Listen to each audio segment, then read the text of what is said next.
Wow, what's happening, man? Not a damn thing. You like this Hollywood Square shit? I'm like in my box. Dude, I'm waiting for somebody to go to me for X for the deny or circle for the win. Right. Real quick, guys. You know, we've been talking about the H.H. Gregg contest. They've teamed up with the Dan Marino Foundation. They're giving away the house.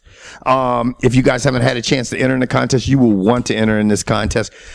George and myself are going to have the link right here below, so it'll make it easy for you guys. They're giving away TVs. They're giving away Dan Marino memorabilia. So get over there, check it out. And it runs all the way up to February, what, 2nd, the day before the Super Bowl?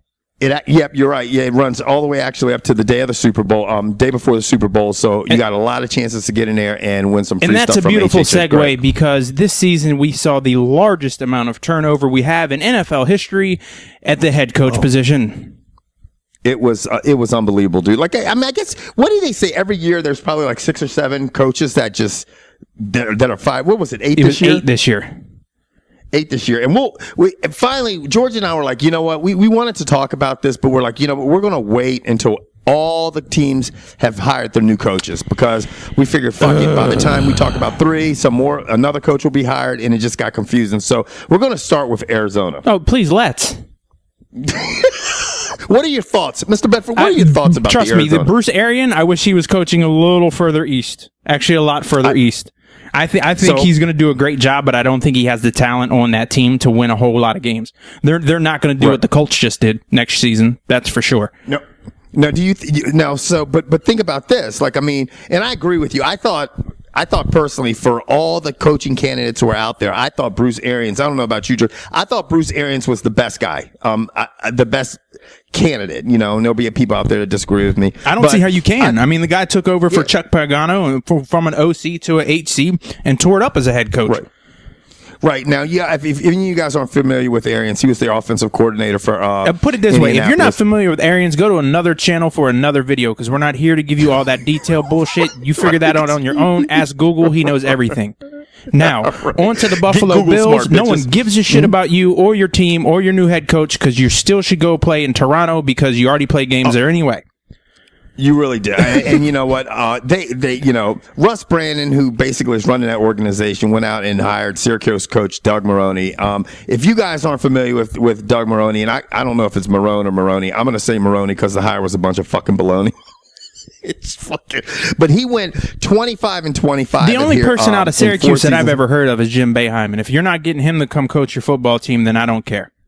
And you know what? I'm right with you. I just don't think it was a smart hire for the Buffalo Bills. You know what? Hopefully for the Buffalo Bill fans, they will prove us wrong. This next coaching selection for this next team is the one that I'm baffled by. Because I don't follow Canadian football, but I don't think in my history of being alive have I ever heard of a head coach from Canada coming to coach an NFL team. That's just me. I mean, I could be wrong, but this is a first for me. That is going to be a fucking first. I think everybody's baffled. I'm like, I mean, especially the Chicago Bears organization, because that is like a very like well. Again, this is. I mean, now if this dude came maybe to coach Buffalo, I'd understand because Buffalo plays some games up there. But I mean, he's coaching the Bears, which aren't too far from the border A, and maybe you know some people will come from Canada and watch. If they it made a lot of sense, and he's talking about you know, Montreal. I guess it's the Montreal Argonauts. I think I don't know. Alouettes. This guy. Montreal Alouettes. Alouettes and see, stuff it's right like this. there on the thing. The guy's Mark Trestman. I don't even remember. Yeah, I thought the guy's last name was Alouettes. Seriously, that's how fucked up it was. I didn't even know his name's Mark Trestman. Yeah, okay. Now Cleveland went out and hired themselves an offensive I don't. Carolina's offensive coordinator. That's the dude you're going to go hire. The Browns hired Rob Chigzinski. Is he bringing over Cam Newton with him? Yeah, what's he going to do? You know, I mean, he coached in 2008. He coached Cleveland. He was the Browns' offensive coordinator. Because Doug, 35-year-old Brandon Weeden ain't going to get it done. No, he's not going to do it. And I mean, some of these hires are like bizarre to me. And you know what? I guess to some degree, you know, these franchises have to take a chance, and these people have to prove. Because I guess at any point in time, some of these guys who are really good coaches now were in the same position. I guess. I mean, look, I was the one that complained last year about these old coaches keep getting recycled. And dude, I'm about to say the only coach who's come out of retirement that's really done well, and it was only this past season that he's really done well, is Shanahan. Gibbs didn't do much. I don't think Cowher's gonna. I think the game has passed Cowher by. Parcells tried to do the remix thing. That didn't work out well. I think once you've left the game for 5 or 6 years, it's just don't come back. And I agree with you, man. You do, man. You're right, because I think you have to stay in the fucking game. So as much as you see us hating on these guys, it's seriously next year we could be singing their praises, because I'm gonna tell you what, the dude from the Alouettes, never heard of him. Mark Trestman, no. Doug Maroney could add some blood because he's from college. I mean, it's good to see these college guys getting a chance. But one thing I want to ask Kevin is, how do you feel about the Rooney Rule? Well, you know, I mean, this is the thing. I mean, you look at right now, there's going to be, I believe there's going to be 3, African-American coaches in the league as of the 2013 season. That's, Steelers coach, Lovie Smith. I don't know if anybody. He ain't going to be no head coach, dog. He's going to be the defensive coordinator in Philly. Exactly. So, I mean, I cannot, which might help you guys. But, no, it wouldn't, because I'll get to explaining that in a second. I understand it. Why they have it and stuff like this. But, at the bottom line is all they're going to do is pull in coaches that are basically qualified, and they'll pull in one African-American coach, and me being an African-American, I thought that was great because the game is full of African-American players, but you got to be qualified. They got to be qualified. The bottom line is you got to have qualified candidates. And now in this day and age of football, you saw Lovie Smith, go to the Super Bowl. You saw Mike Tomlin win a Super Bowl. What is he won, 1 or 2? Yeah, there's someone else. Coach the Colts, Tony Dungy. And then Tony Dungy won a Super Bowl. So it's not like the African, but it's like no one's just going to go out and hire a black coach unless you're qualified. And a lot of them are in coordinating positions, and stuff like that. And some of them have lost their jobs, like Raheem Morris and stuff like that. So, I think when the candidates come available, and they are available, then I think you're going to see a lot of black hires. That's just me personally. Well, this next hire I like, and I wish that my team would have gone after him a little more, is Gus Bradley, the defensive coordinator from Seattle. He has the unfortunate, daunting task of trying to turn around a shipwreck of a team in Jacksonville. Right. Now, the Seattle Seahawks had the best defense in the league last year. But he does, like George says, this guy's got a whopping job ahead of him, man. They have nobody in Jacksonville. I don't even know if they're going to have their fucking running back, All they have is Maurice Jones-Drew. Yeah, MJD might not even be there next year. Now, the Kansas City... I think this is the best hire, to be honest. As much as people want to hate on this guy for not winning the Super Bowl, show me a coach that's had done better with a team. This guy's record speaks for himself. And nobody put it better. Andy, the Kansas City Chiefs said, fuck it, we're not taking chances. We're going to go out and hire a proven winner in Andy Reid, and they did so. And I think no one put it better than Donovan McNabb. He goes to the Philly fans, look at what you guys had. You didn't realize how good you had it. Exactly. You guys went to 5 NFC championships in 8 years? But what Donovan's failing to realize, it's not the fans, it's the players. When the players are no longer listening to you, and it happened in Philly, it is clearly evident that the folks of this city have just stopped listening to him. And anyone who's been in a relationship with a man, a woman, a person, if you lived in your parents' house for more than 5 years, there's a time when your mom or your dad or your significant other can be looking you dead in the face and talking to you, and you literally do not hear a word that's coming out of their mouth, even though you're staring right at them. We all went through that as teenagers.